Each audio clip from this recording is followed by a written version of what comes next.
Hello friends, welcome back to our channel. இன்றைக்கி நம்ம சேனலில் என்ன வீடியோ பார்க்க போகிறோன்னா, எங்கள் சர்ச்சில் பார்த்தீங்கன்னா சர்ச் ஆனிவர்சரி, அதனால் மட்டன் பிரியாணி செஞ்சுருந்தோம். இது பார்த்தீங்கன்னா கிட்டத்தட்ட ஒரு 700 பார்சல் போட்டோம். அது நாங்கள் எப்படிலாம் பார்சல் போட்டோம்னு சொல்லிட்டு இந்த வீடியோவில் டீட்டெயிலாக எக்ஸ்பிளைன் பண்ணுறேன். சரி வாங்க வீடியோக்குள்ளே போகலாம்.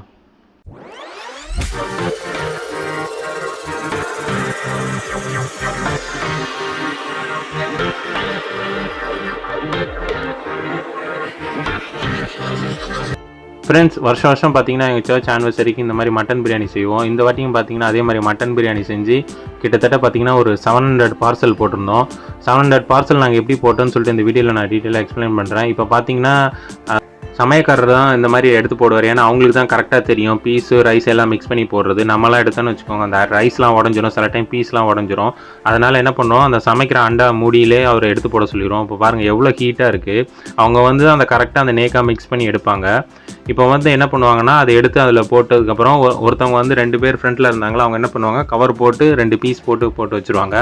பக்கத்தில் இருக்க இன்னும் 2 பேர் என்ன பண்ணுவாங்கன்னா, அது வெயிட் கணக்கு, ஏன்னா எல்லாருக்கும் கரெக்டான ஈக்குவலாக கொடுக்கணும்னு சொல்லிட்டு அது என்ன பண்ணுவாங்க, வெயிட் கரெக்டாக அளந்து அதை போடுவாங்க. அது பக்கத்தில் இருக்கவங்க என்ன பண்ணுவாங்க, சீல் பண்ணி போடுவாங்க.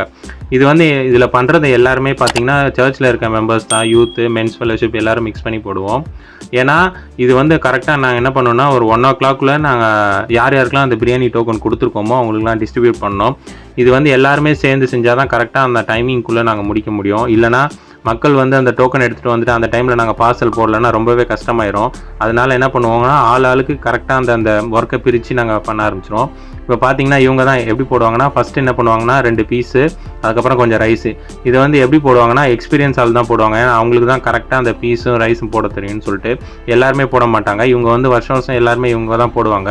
அதனால் அவங்களுக்கு கரெக்டாக அந்த அளவு தெரியும். கிட்டத்தட்ட பார்த்தீங்கன்னா அளவு கொஞ்சம் தான் வேரியன்ஸ் ஆகும் அந்த வெயிட்டில்.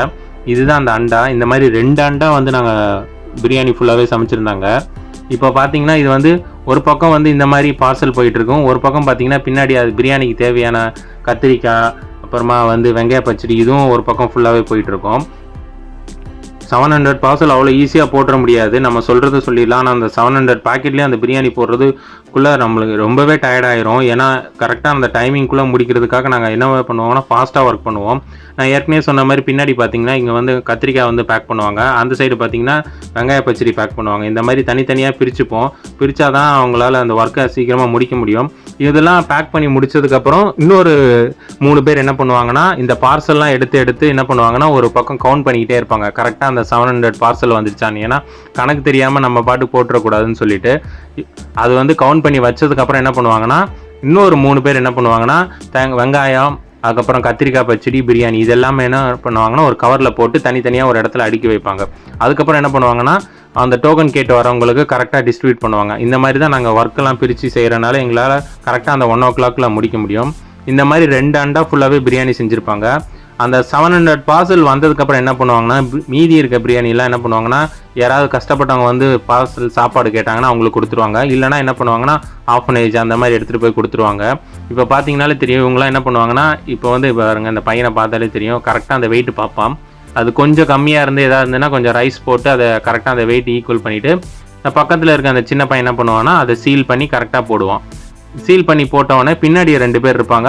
இங்கே கொஞ்சம் பார்சல்லாம் நிறைஞ்சதுக்கப்புறம் என்ன பண்ணுவாங்கன்னா, அதை எடுத்துகிட்டு போய் கரெக்டாக ஒரு இடத்துல அடுக்கி கவுண்ட் பண்ணி வச்சுருவாங்க.